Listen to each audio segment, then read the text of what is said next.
fourth time we've talked about diversity and inclusion, and it's really a time to celebrate and reflect. So celebrate the winners of our awards, but reflect on how much progress that we are making. So many of you in the room are signatories to 25 by 2025. There's 191 of you, and I'm going to share some data on how we are actually achieving our targets, because we really are at a reflection point. We're kind of halfway through the program, and we made some big commitments that will change the dynamic of the industry. But it's no longer, what I start to see when we talk to our signatories is no longer a dialogue about, well, where we're doing it because it's the right thing to do. It's actually about business results and business benefits. And that's a really important thing for us to bear in mind. And that's why I'm really delighted that we'll be having a short panel discussion with Anna Stewart and Robin Hayes and Poppy Koza from the South African Civil Aviation Authority and Robin Hayes from JetBlue, talking about tangible business results. While they get ready, I want to share with you where we actually are against our progress. So 147 of our signatories have submitted data for 2022. And I just want to remind you, 25 by 2025 is very deceptively simple. Commit to increasing the number of senior women to 25% or by 25%. And I just want to show a video now to show you exactly how far we are progressing along that journey. So if you can show the video. Launched in 2019, IATA's 25 by 2025 is a global initiative to change the gender balance within the aviation industry. There are 191 signatories to the initiative, and all are committed to delivering the 25 by 2025 targets and to report on their diversity metrics. The numbers from 2022 show the signatories are making progress. Many have already achieved the targets and are also committed to exceeding them. In 2022, women constituted 42% of employees amongst signatory airlines. That's a small increase since 2021, but the trend is in an upward direction. There are more women in senior leadership roles, with 28% of leadership roles now taken by women, an increase from 24% the year before. That's also reflected at the chief executive level. There are 28 women in CEO roles, an increase of nearly 20% from 2021. In the technical area, there's an upward trend of engaging women, with almost 1/5 of roles held by women, an increase of 7% year on year. Europe and Asia Pacific are leading the way with women working on the flight deck. Over 1,000 new women pilots started flying with IATA's 25 by 2025 signatory airlines. Although that's an increase of 25%, women pilots still only account for around 5% of all pilots in 2022. The aviation industry is continuing to improve on diversity. The ramp up from the pandemic provides an opportunity to accelerate progress towards the 25 by 2025 targets. Well, hello everyone, and welcome Poppy and Robin. As we saw there, we have seen progress in terms of female representation across a variety of roles, but clearly there is a lot more work to be done. I think that last statistic on pilots, 5% of pilots are women, is particularly disappointing. Robin, let's start with you. How do you feel the progress has been since the last time we were all here discussing this topic a year ago? And maybe pick up on the pilot issue. Yeah, no, I think the pilot issue is one that we absolutely can and must do better. And you know, we're making progress, but nowhere near the amount of progress that we need to make. And I think we have to be very innovative. So at JetBlue, for example, we've historically had between about 4 to 5% of our pilots are women. And so we looked at that and said, we've got to do something different. So we created a program, we created many programs. And one of the things that we did was we said, okay, if you come and work for JetBlue for 2 years in any job and you want to be a pilot, we'll put you into one of our pilot training programs. Family members can also learn to fly as well. And so we've created all these new paths to become a pilot, and we're making progress. So in some of these more recent pathways, we're up to 18% women pilots and 46% diverse. So still not the 50% that you need, but better than 5%. And I think it gives us hope that we are making progress now, and we're making it more quickly than we've done in the past. There's what airlines can do, but there's also a lot to be done at a state level, I think. And Poppy, with your experience at ICAO as a president of the Assembly, the first female president to be elected, did you feel like there was enough commitment on diversity and inclusion at that top level? Well, not yet. I think if you look across the room, I think it is really a testament that we haven't really done so much at state level, because in my view, it all starts at government level. If we were to go back to the UN Sustainable Development Goals, I think it's goal number 5, which raises the gender equality issues as a fundamental right. And until we get it right at the government level, it's very difficult to get it right at levels below. I know that the industry, many industries are trying their level best, but in my view, especially at that level, ICAO level, we haven't really done so well.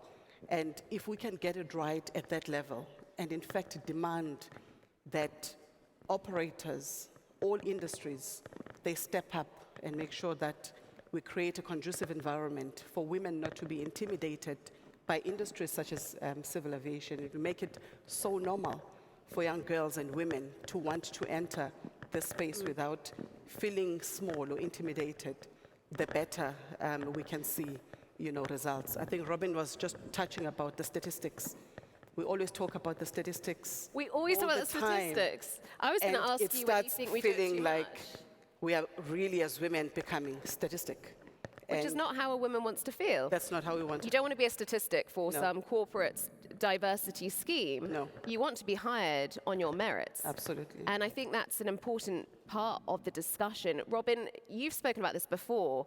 What are the real tangible benefits to having a diverse workforce?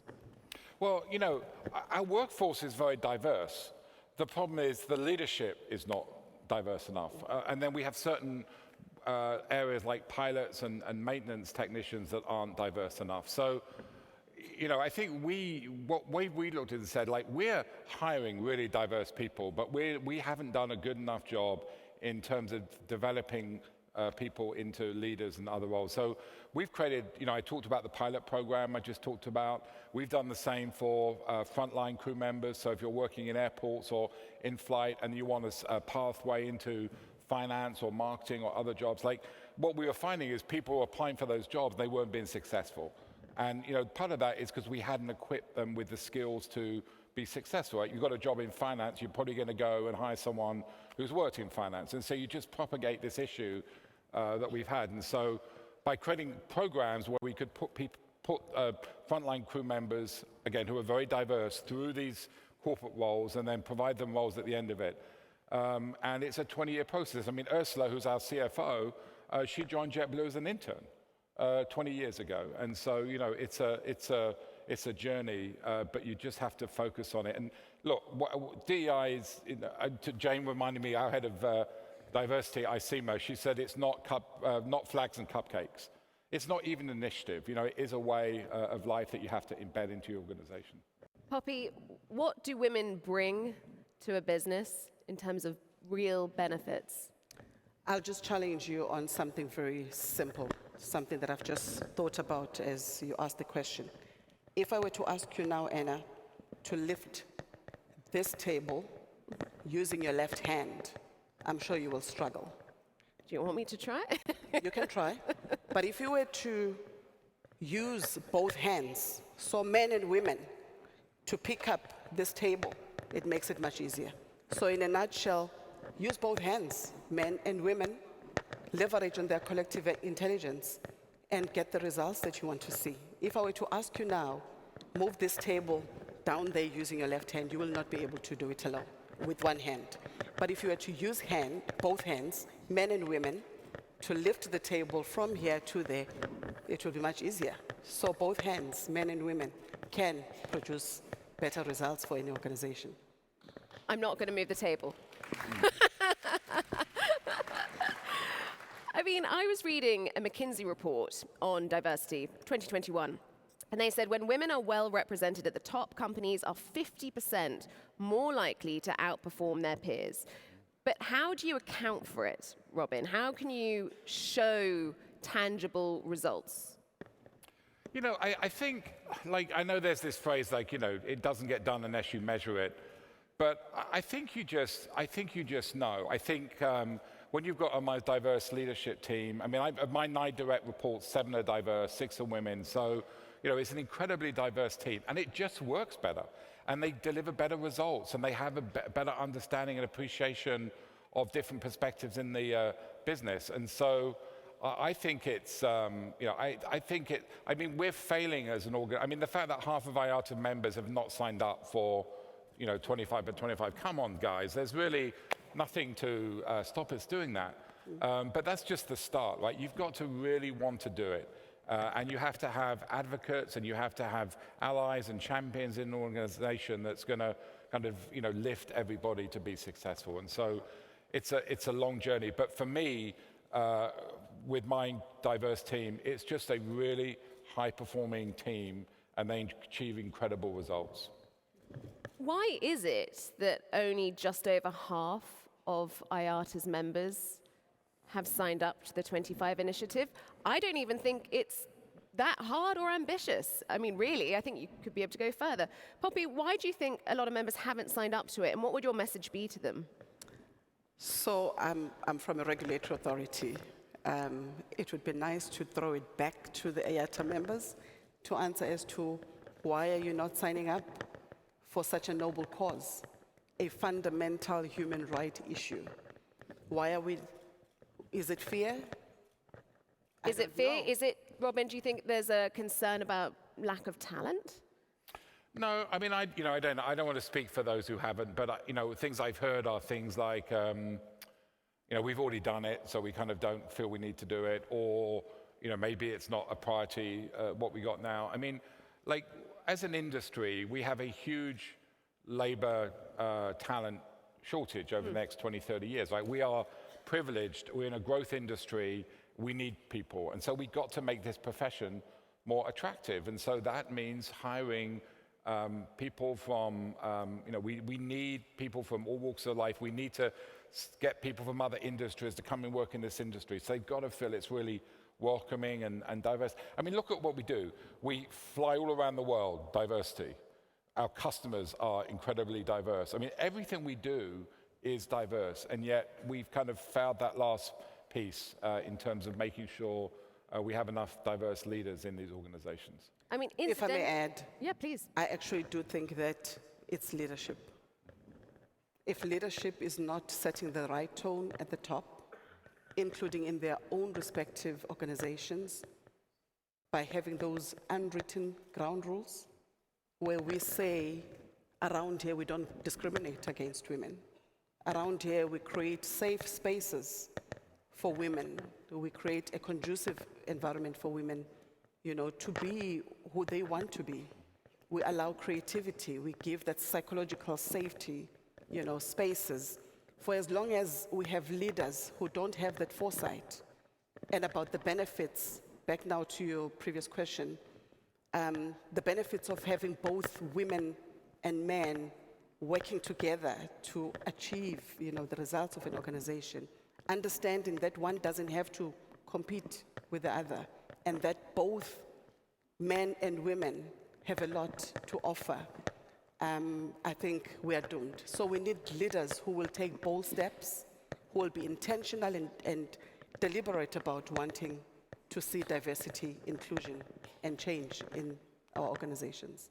As part of this initiative, best practices have been drawn up. From your experience, Robin, is that where it begins, the leadership? And what else can organizations do? Yeah, I mean, I think absolutely starts with leadership, but it's about, you know, the way, I mean, what I found quite helpful is to kind of focus on some specific areas. So, for example, people, and that, you know, that's talent, that's hiring, that's leadership development, sourcing, so making sure that a percentage of the money that we're spending with business partners is with diverse owned companies. And then, you know, marketing and customers, so making sure we're talking to our diverse customers as well. So that's what we found, like, to be incredibly focused on what are we going to do, why are we doing it, and then making sure that we're making improvements along the way. And it's the activities that are important. And what I found is, as senior leaders, we've now reaching down to sort of managers and coordinators in the organization, again, which tend to historically be very diverse, to make sure that there is, people who really want to invest in their careers, and what can we do to support you. And I think our culture is important at JetBlue. We're very sort of, caring is one of our values. I think people like working there, and we support each other. And the fact that we've never furloughed anyone, we've never furloughed or laid anyone off in our history. And so that gives, I think, people confidence to invest and spend a career with us. Poppy, what would you like to see come out of this summit in terms of diversity? I think we've been talking a lot, advocating about diversity, women, inclusion, and so on. And I think it's just time that we do it, because it's the right thing to do. It's a morally thing to do. I don't see what else must we really say to each other to convince each other why this is so important. Leaders must just lead. Take leadership. I am a leader of my own organization, in as much as I hate to talk about statistics because it makes me feel one myself. But I could do it in less than 10 years to have 51% of the female staff complement of the Civil Aviation Authority as women. So why can't we do it? It's not that the talent is not there, it is there. We just don't want to go and look for it. And if we take those decisions, because to me, not to transform is a decision that you've taken already. And to want to transform is a decision that you take. Not to transform is equally a decision that you've taken. And I think we just need leaders who will take decisions and want to do it. And it must be able to show, because the results will not lie. When we come back in the next IATA AGM, I'm sure we will be seeing both hands coming together, lifting the table from here to there, instead of using just one hand. On that note, I really hope so. And I hope there comes a time where we don't have to have a panel on diversity. But perhaps not in my lifetime, but here's hoping. Thank you very much, both of you, and I will hand back over to Jane.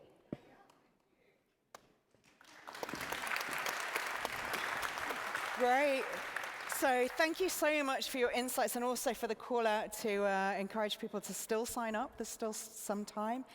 This is a really great part of our awards now, and that's really about celebrating people who are taking active leadership roles in diversity and inclusion. And we look at 3 different categories of these awards, and they are, as ever, kindly sponsored by Qatar Airways. And these awards really make a difference to people. This is now our 5th iteration of the awards, and we know from previous experience that being an award winner gives credibility to people when they're talking about these really important issues.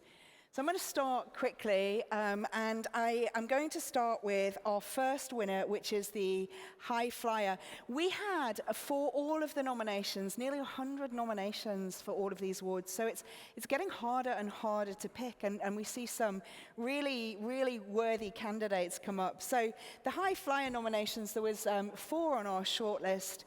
And I'm delighted to announce that the winner is Camila Turrieta, and she works for the Airline Pilots Association and also JetBlue. So Camila, if you'd like to join us, where are you? If you'd like to come up.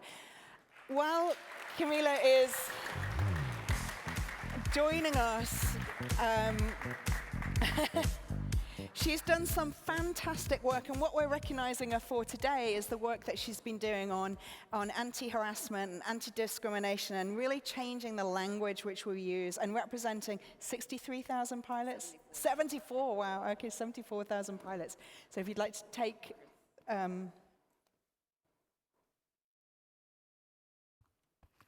Thank you so much.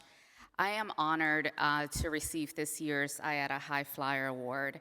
While I was individually selected and nominated by Captain Claudia Zapata Cordon from United Airlines, I accept this award on behalf of the dedicated pilot volunteers and staff that volunteer with me with the Airline Pilots Association, ALPA, on the Diversity, Equity, Belonging, and Inclusion Committee.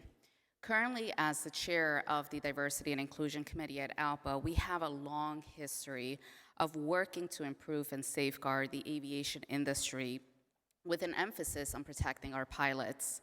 My work as the chair of this committee focuses on one aspect of ALPA's efforts, which is to strengthen the piloting profession by promoting an accessible career and creating a diverse and inclusive culture for our current and our future members. We're doing this by providing information, providing resources, having discussions, sharing stories, and acknowledging that we as an industry can and must do better. Another step we took recently was to update all of our ALPA manuals and handbooks to make them gender inclusive. And these changes really paved the way for ALPA to provide gender inclusive recommendations to the FAA, which led to our participation in the very first FAA's Diversity and Inclusive Summit. And that laid the groundwork for the creation of an inclusive language task force. Being able to bring stakeholders to the table to discuss the adoption of gender inclusive language will hopefully lead to ensuring that no one is ever discouraged or excluded from our industry, and that they're properly represented in policy language, flight manuals, etc. I would first like to thank Qatar Airways for their continuous sponsorship and support of the IATA Diversity and Inclusion Awards. But none of this would be possible without my husband and my family for their continuous support, because without any of them, this advocacy work that I am able to do would not be possible. But most importantly, I would also like to thank the former ALPA president, Captain Joe DePete, for being an upstander and creating the diversity committee within the Airline Pilots Association. And thank you to all of you for being here today and sharing the collective passion in promoting a diverse and inclusive workplace that champions dignity and respect. As someone said to me once, let's leave our industry a better place than we found it. Therefore, I really applaud each of your work and your time in committing to these diversity and inclusion initiatives, but I also challenge each of you to continue to advocate for change. Listen to those whose voices have been marginalized for far too long, seek to create balance, and find new ways to propel diversity and inclusion initiatives forward within your organizations. This will only make us better and stronger together as an industry. Again, thank you for this great honor.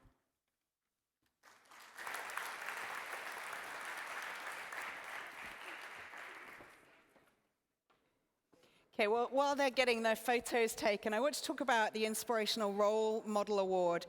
So this is an area where we see inspirational role models around us all the time, and they're really, really important for future generations to be able to look up to. And we have a slightly unique situation this year, so you've just seen Poppy talk, but we ended up in a situation where what we wanted to do this year was we also wanted to recognize somebody for the work that they do.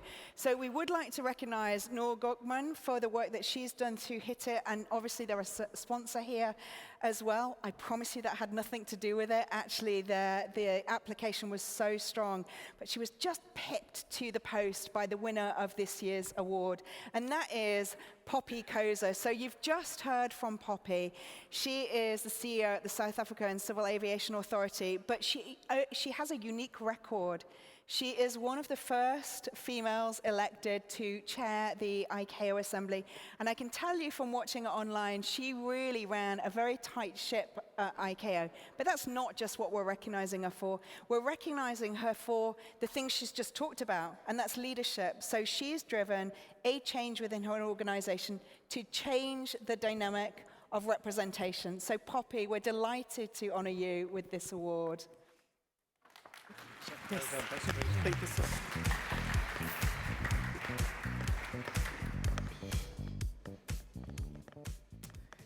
Thank you so much, Jane, and I also want to thank the IATA DG and the board for this recognition, which I am extremely humbled about.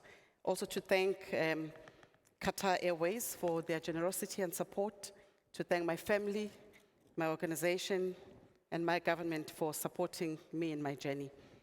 As I accept this recognition, I want to share these few words with the leaders here and present.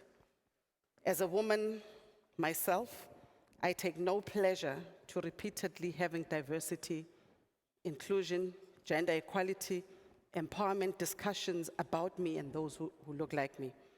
As uncomfortable as it is, I accept that these discussions are important to shape the discourse in boardrooms across the world. It's the only way we can ensure that spaces are created for women in those boardroom tables. Being seen or defined as a statistic is no fun. I want to be seen and defined for what I bring to the table and not to be overlooked purely based on my gender. As a woman, I want it to be normal to walk into an interview room knowing that all candidates will be evaluated on merit and based on their competence and not because they are of a different gender. I want us to move towards retiring the phrases like first female this and first female that when we celebrate appointments. When a woman is appointed, it must be normal like it is when a man is appointed. I want it to be normal to do my job, free from permanent supervision and scrutiny, fighting to keep my job and proving my capabilities and worth 3 times over compared to my male counterparts. I want it to be easy for a girl child, my daughter, to dream big without feeling intimidated by the toxic masculinity in the workplace and to participate meaningfully in decision-making. I want my daughter to be her authentic self without trying too hard to fit in and emulating her male counterparts for acceptance. Let us normalize building working environments that believe in women without question or doubt. I want it to be normal to have the permission to make mistakes and be allowed to learn from them without being judged harshly. The leaders in this room have the power to normalize this abnormality by being deliberate in implementing change and taking bold steps to advance diversity and inclusion. We are strategically positioned as leaders to influence the outcome of such programs. It is indeed time for action and less talk. The leaders right here in this room can make this abnormal normal by creating a conducive environment free of stereotypes and unconscious biases, by introducing policies that your daughters, your sisters, your nieces would be proud to work in. To the women in this room, we must know and understand that we are phenomenal women, and phenomenal women we are. Our femininity is not a weakness, but a strength needed in each boardroom. The success rate of companies which have embraced diversity and those that are led by women is evidence of this. I thank you so much, IATA, and God bless you. Thank you, Poppy. Fantastic. Thank you so much. So Poppy talked a little bit about kind of being authentic, inspiring, being who you are. And our next award goes to the Diversity and Inclusion Team of the Year. And at the heart of their campaign, so that you can see the competition, as always, very, very strong for this. But they have a fantastic campaign which they launched, which is called the Be Yourself strategy. And it really is about embracing the true spectrum of diversity and inclusion. And I'm really delighted to invite Ricky Christensen from Virgin Atlantic to join us to talk about what they've been doing. Thank you.